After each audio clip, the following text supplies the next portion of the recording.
Welcome everyone. स्वागत है आप सभी का एजुकेशन विड्स की एक और वीडियो में। इस वीडियो में जो टॉपिक हम कवर करेंगे वो है figure of speech. Figure of speech जो टॉपिक है वो कंपटीशन एग्ज़ाम के पॉइंट ऑफ व्यू से या स्कूल गोइंग स्टूडेंट के पॉइंट ऑफ व्यू से बहुत ज़्यादा इम्पॉर्टेंट है। आजकल काफ़ी एग्ज़ाम्स में ये टॉपिक पूछा जा रहा है, फिगर ऑफ स्पीच। तो शुरू करते हैं फिगर ऑफ स्पीच की जो वीडियो है। पर वीडियो शुरू करने से पहले एक कुछ लाइन मेरे मन में आई, वो आपसे शेयर करना चाहता हूँ कि ज्ञान से सुंदर न कोई, ईश्वर से सच्चा न कोई। ज्ञान से सुंदर न कोई, ईश्वर से सच्चा न कोई, और जो इस चैनल को अभी सब्सक्राइब करे उससे अच्छा न कोई। तो प्लीज़ अगर आप इस चैनल पे नए हैं तो इसे सब्सक्राइब ज़रूर कीजिए। वीडियो अगर आपको पसंद आए तो उसे लाइक कीजिए, दोस्तों के साथ शेयर कीजिए और कमेंट में हमें ज़रूर अपने सजेशन बताइए। और सब्सक्राइब करने के साथ साथ बेल आइकन को ज़रूर प्रेस कीजिए ताकि जो लेटेस्ट नोटिफिकेशन है वो आप सबको मिल सके। तो शुरू करते हैं।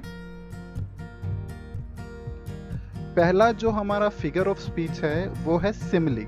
देखिए, फिगर ऑफ स्पीच दरअसल होते क्या है, जैसे आपने हिंदी लैंग्वेज में पढ़ा होगा, जब आपने हिंदी ग्रामर पढ़ी होगी तो उसमें एक चीज़ होती थी जिसे हम कहते थे अलंकार, राइट। अब अलंकार का क्या काम होता था? अलंकार का बेसिकली काम होता था कि वो जो है कविताओं में यूज़ होते थे, जिससे कि उनका जो सौंदर्य होता था या the beauty of that lines वो बहुत ज़्यादा बढ़ जाती थी। तो इसी तरह जो है फिगर ऑफ स्पीच होते हैं।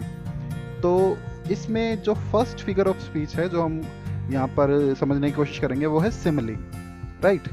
तो when one thing is compared with the other thing and for comparison made with the help of following words. जब किसी एक चीज़ का कंपैरिजन हम दूसरी चीज़ से करते हैं और उसके लिए हम लाइक, एज लाइक ऐसे शब्दों का यूज़ करते हैं, तो वहाँ पर फिगर ऑफ स्पीच जो होता है वो होता है simile. For example, she is beautiful like a rose. अब देखिए, किसी लड़की के बारे में बताया गया है यहाँ पे कि she is beautiful like a rose, यानी कि वो रोज़ की तरह खूबसूरत है। रोज़ यानी गुलाब। He is brave like a lion. अब यहाँ किसी लड़के का जिक्र है और कहा गया है कि वो एक शेर की तरह जो है बहादुर है। हालांकि आजकल टिकटॉक के ज़माने में थोड़ा शेर की तरह बहादुर लड़कों कम हो गए हैं और beautiful like a rose type के लड़के कुछ ज़्यादा देखने को मिलते हैं आजकल। खैर, ये एक मजाक था। बट आप यहाँ हैं, इस चैनल को देख रहे हैं, इस वीडियो को देख रहे हैं, इसका मतलब आप अपने लाइफ में सीरियस हैं और अपनी जो है इंग्लिश ग्रामर को इम्प्रूव करना चाहते हैं। तो ये आपके लिए नहीं, ये सिर्फ उन टिकटॉक वालों के लिए है जो लड़कियों की तरह एक्ट करने लगे हैं। तो प्लीज़, ये जस्ट एक जोक था। आगे चलते हैं। मेटाफोर। अगला जो पार्ट फिगर ऑफ स्पीच है वो है metaphor. When we do direct comparison without using work like, as like. यहाँ वर्क की जगह वर्ड होना चाहिए था। चलिए कोई बात नहीं, हम इसे कर लेते हैं वर्ड्स लाइक, एज लाइक। यानी कि जब हम डायरेक्ट कंपैरिजन करते हैं, डायरेक्ट कंपैरिजन, और हम लाइक या एज लाइक जैसे वर्ड का इस्तेमाल नहीं करते, तो वहाँ पर मेटाफोर होता है, right. Example, he is a lion. देखिए, हमने पिछले सेंटेंस में यानी कि यहाँ पर जो तुलना की थी वो कुछ इस तरीके से की थी कि ही is brave like a lion. ठीक है, वहाँ हमने लाइक का यूज़ किया था। बट हम यहाँ पर हमने लाइक का इस्तेमाल नहीं किया है, हमने कह दिया ही इज़ अ लॉयन, यानी कि भाई इतना बहादुर है कि यही लॉयन है। ठीक है, तो यहाँ पर हमने लाइक जो वर्ड है उसका यूज़ नहीं किया है, इसलिए यहाँ पर मेटाफोर आएगा। ठीक है, अगला देखते हैं। She is a rose flower, यानी अब हम उसकी तुलना रोज़ से ना करके उसी को रोज़ फ्लावर कह रहे हैं। ठीक है, तो यहाँ पर हमने लाइक, एज या एज लाइक जैसे वर्ड का इस्तेमाल नहीं किया है। ठीक है दोस्तों, प्लीज़ कंफ्यूज मत होइएगा। यहाँ पर वर्क की जगह जो है वर्ड आना चाहिए था, बट वो आप ठीक कर लीजिएगा अगर आप अपने नोट्स बना रहे हैं तो। ठीक है, आगे चलते हैं। अगला जो है फिगर ऑफ स्पीच वो है पर्सोनिफिकेशन। ओके, पर्सोनिफिकेशन में क्या होता है? व्हेन वी कंपेयर और describe a non living thing like a living thing. देखिए, कभी भी जब हम यहाँ पर भी कंपैरिजन ही है, अगर हम किसी चीज़ का कंपैरिजन या फिर हम किसी चीज़ के बारे में कोई डिस्क्राइब कर रहे हैं, उसका कोई विवरण हम दे रहे हैं और उस नॉन लिविंग थिंग चीज़ को हम लिविंग थिंग की तरह अगर बता रहे हैं तो वहाँ पर पर्सोनिफिकेशन आता है। For example, the fire swallowed whole forest. ठीक है, यानी कि आग जो है पूरे जंगल को निगल गई। अब आपको पता ही होगा, जब जंगल में आग लगती है तो वो सारे जानवरों को जो है उसमें नुकसान हो जाता है, पेड़ पौधों को नुकसान हो जाता है। तो इसी तरह यहाँ पर जैसे इमेज में भी आप देख पा रहे होंगे कि यहाँ पर आग के बारे में बताया जा रहा है कि वो पूरे जंगल को निगल गई। ठीक है, एक राक्षस की तरह निगल गई। यानी आग जो है एक नॉन लिविंग थिंग है, लेकिन उसकी तुलना किससे करी जा रही है? एक लिविंग थिंग से। तो यहाँ पर जो फिगर ऑफ स्पीच आता है वो है पर्सोनिफिकेशन। अगला देखेंगे, एग्जाम्पल ही है, the stars are playing hide and seek with the clouds. अब आपने देखा होगा कभी कभार क्या होता है, जब आसमान में बादल होते हैं तो तारे कभी छिप जाते हैं, कभी सामने आ जाते हैं। तो वहीं के लिए हमने ये एक सेंटेंस उठाया है कि stars are playing hide and seek with the cloud, यानी कि छोटे बच्चों की तरह उसकी तुलना करी गई है स्टार्स की कि वो बादलों के साथ छुपन छुपाई खेल रहे हैं।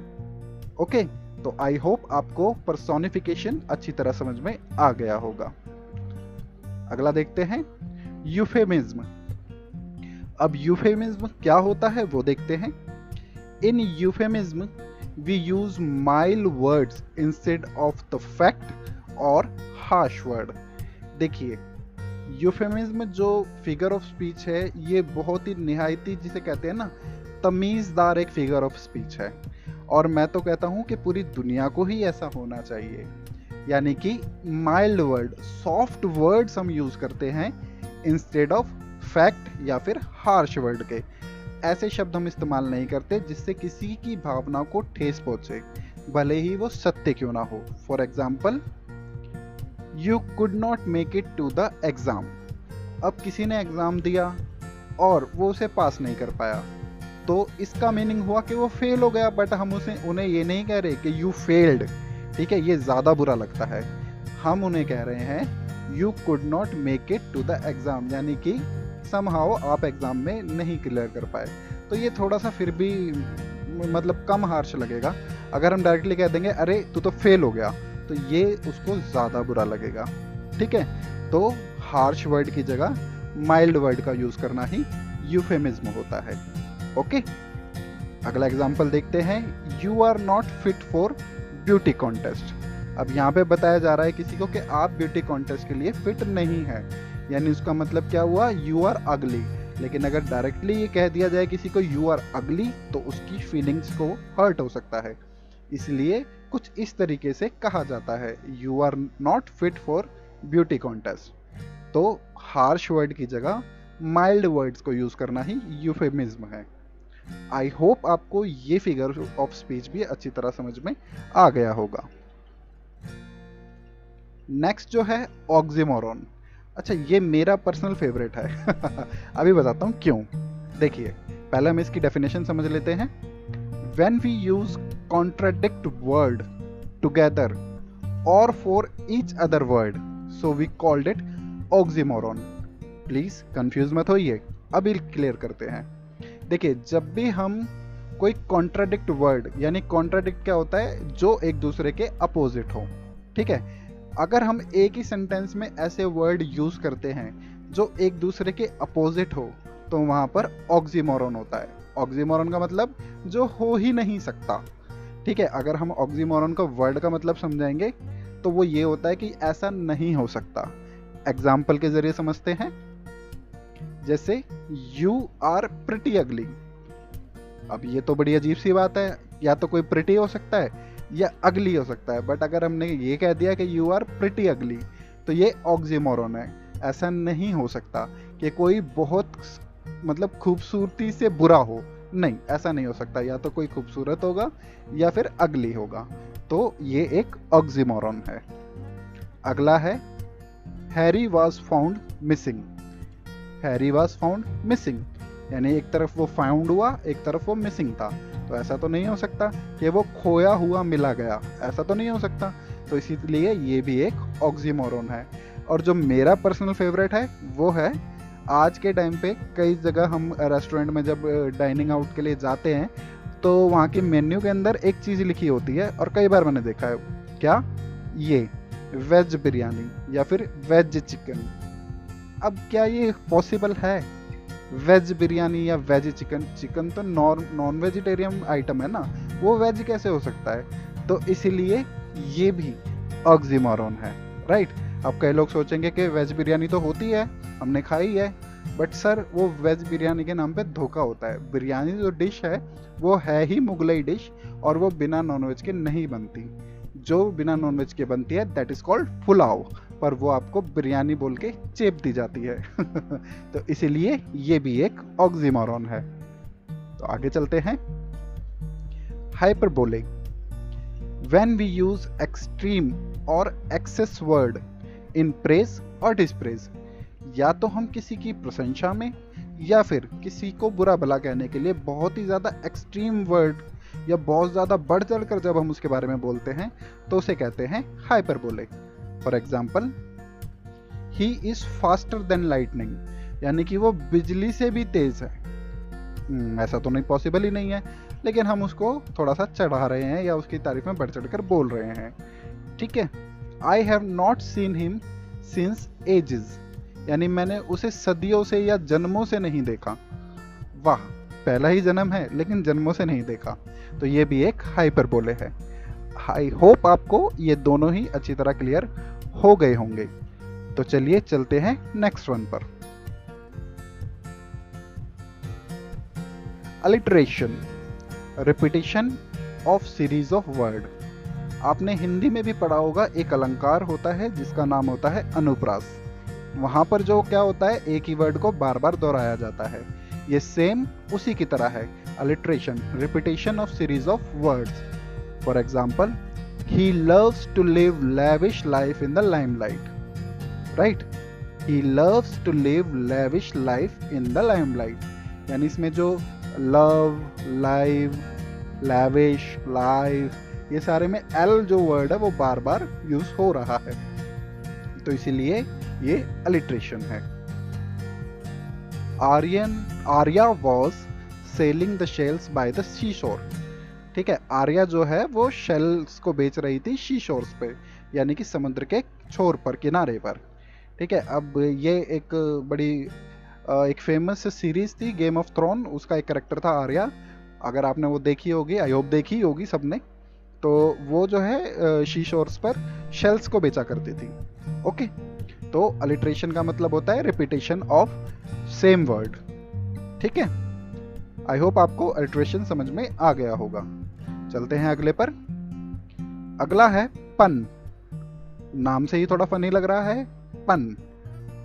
It is a humorous play with the words, और we should say the double meaning word. अब ये देखिए, हम आपसी बातचीत में कई बार डबल मीनिंग वर्ड्स का यूज करते हैं, उसी सेंस को पन कहा जाता है। अब कैसे डबल मीनिंग यूज करते हैं? Example, the horse is a stable animal, ठीक है। The horse is a stable animal. अब यहाँ जो ये स्टेबल है ना, ये स्टेबल स्थिर भी हो सकता है, यानी कि शांत, और ये स्टेबल उसको भी कहते हैं जिसमें हॉर्स रहता है, ठीक है। हॉर्स का जो घर होता है उसको स्टेबल बोलते हैं। तो यहाँ स्टेबल के दो मीनिंग है, यानी कि ये एक डबल मीनिंग वर्ड है। अगला देखते हैं, fishes are intelligent because they live in a school. अब देखिए, यहाँ पे बताया गया है कि मछलियाँ जो है वो इंटेलिजेंट होती है क्योंकि वो स्कूल में रहती है। अब स्कूल, एक तो स्कूल होता है जहाँ पे नॉर्मली हम पढ़ने जाते हैं, और एक स्कूल होता है इस तरीके का कुछ ग्रुप जिसमें मछलियाँ आमतौर पर रहती हैं। तो यहाँ पर भी जो स्कूल वर्ड है वो एक डबल मीनिंग वर्ड है। ओके, तो पन का यूज हम कुछ इस तरीके से करते हैं। आई होप आपको ये दोनों फिगर ऑफ स्पीच भी अच्छी तरह समझ में आ गए होंगे। तो अगले पे मूव करते हैं। अगला है paradox, two opposite statement in a same sentence. जब भी हम दो अलग अलग स्टेटमेंट्स को एक ही सेंटेंस में यूज करें और वो प्रैक्टिकली पॉसिबल भी हो, तो वहां पर पैराडॉक्स जो है यूज होता है। For example, death is and yet beginning. ठीक है, death is and yet beginning मतलब मृत्यु अगर अंत है फिर भी एक शुरुआत है। मृत्यु अंत है फिर भी एक शुरुआत है। देखिए, ये तो प्रैक्टिकली पॉसिबल है। अगर किसी की मृत्यु हुई है तो जैसे कहते हैं ना कि आत्मा एक शरीर को त्याग कर दूसरे शरीर में प्रवेश लेती है, तो मृत्यु एक अंत तो है पर वो बिगनिंग भी है। ठीक है, तो ये प्रैक्टिकली पॉसिबल हो सकता है, क्योंकि किसी भी चीज का जो अंत होता है वो किसी नई चीज की शुरुआत होती है। For example, when you think that everything is finished, so it is starting of something new in life. जब कभी आपको भी ऐसा लगे कि सब कुछ खत्म होता जा रहा है, तो ये समझ लीजिएगा कि वही आपके जीवन में किसी नई चीज की शुरुआत है। तो इसी मैसेज के साथ इस वीडियो को हम यहाँ पर एंड करते हैं। इस वीडियो का आपसे रिक्वेस्ट है कि प्लीज़ इस चैनल को सब्सक्राइब कीजिए अगर आप इस चैनल पे नए हैं, और बेल आइकन को प्रेस कीजिए ताकि आने वाली नोटिफिकेशन आपको मिल सके। वीडियो पसंद आया हो तो इसे लाइक कीजिएगा, और कैसा लगा इसे कमेंट सेक्शन में बताइएगा ताकि हम अपनी वीडियो को और ज़्यादा इम्प्रूव कर सकें। ऐसे ही जो है टॉपिक पे आगे भी हम वीडियोस लाते रहेंगे, सारे टॉपिक्स कवर करेंगे। इंग्लिश ग्रामर के इंपॉर्टेंट टॉपिक है जो आपको डेली लाइफ में यूज़ होते हैं या फिर कॉम्पिटिटिव एग्जाम के पॉइंट ऑफ व्यू से। तो सारे वीडियोस को देखने के लिए प्लीज़ इस चैनल को सब्सक्राइब जरूर कीजिए। तो मिलते हैं आपसे अगली वीडियो में। जब तक के लिए goodbye, take care and thank you.